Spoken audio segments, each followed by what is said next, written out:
It's windy, and you understand why we're building wind farms outside the coast of Norfolk. A few years back, we developed Sheringham Shoal, some 20 kilometres from shore in UK. Now we have taken one step further offshore. The Dudgeon wind project is the construction of 67 6 megawatts turbines outside the coast of Norfolk. It's about 40 kilometers from shore, and it's coming ashore here in Weybourne, where it's moving further towards Necton. It's a 47-kilometer land cable. The turbines are fixed to the seabed by solid foundations.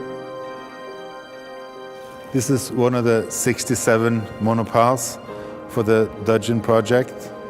The biggest ones of these monopiles are over 1,000 tons and over 70 meters long. In spring and summer 2016, the foundations were installed.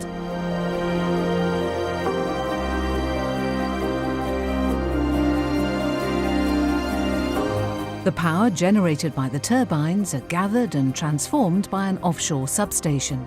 This was constructed locally in Lowestoft.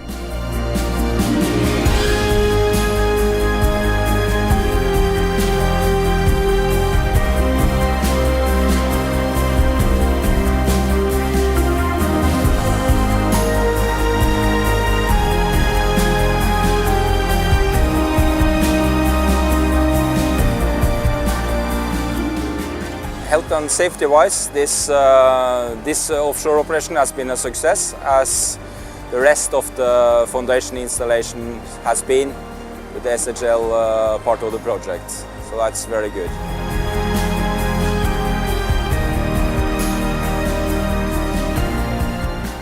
This is where we're building the onshore substation. This is where the power from Dudgeon is being transferred to the national grid in the existing overhead lines. And by the River Yare in Great Yarmouth, we've established a new operations centre and base in what used to be an old paper storage.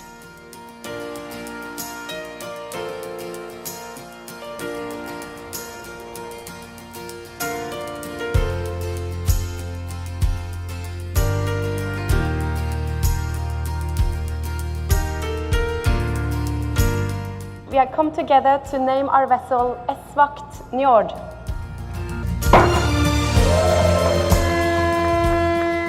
The Dudgeon project is one of the top 10 wind farms in the world, and also in particular it's the second one that we've been developing after Sheringham Shoal.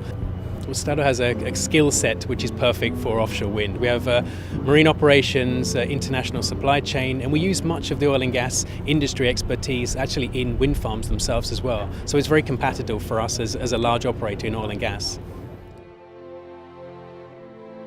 Well, we've just started the very first load-out for Dudgeon, and we set the target for 2nd of January 2017 more than 4 years ago, and it was spot on. It's not just the first load-out for Dudgeon, it's also the very first load-out from this new site here in Hull.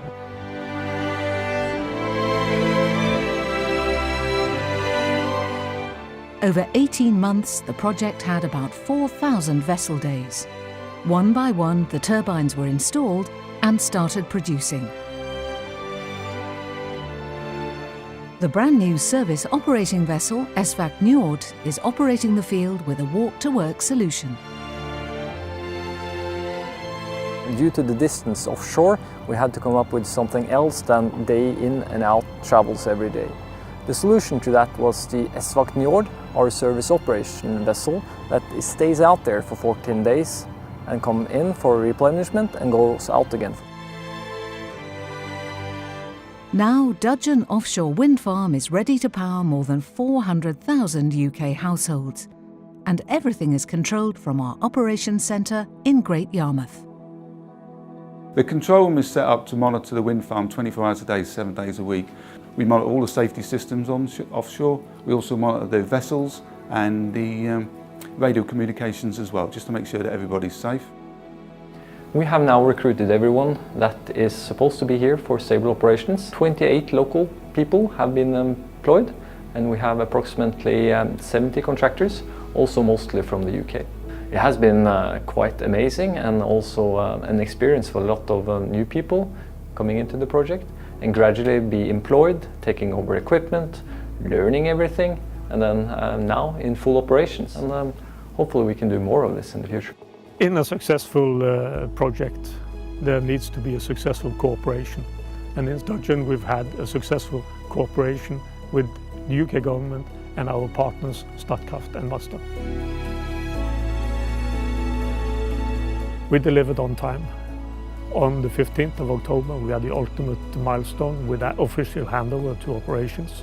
On that day 67 turbines produced at their capacity and the farm delivered 402 megawatts. Cost-wise it's been very good. We delivered significantly lower than the budget. And at last but not least, we delivered the project without any serious injuries to personnel. So after a hectic installation and construction period of 3 years, there's now 25 years of operation in Dudgeon in the UK.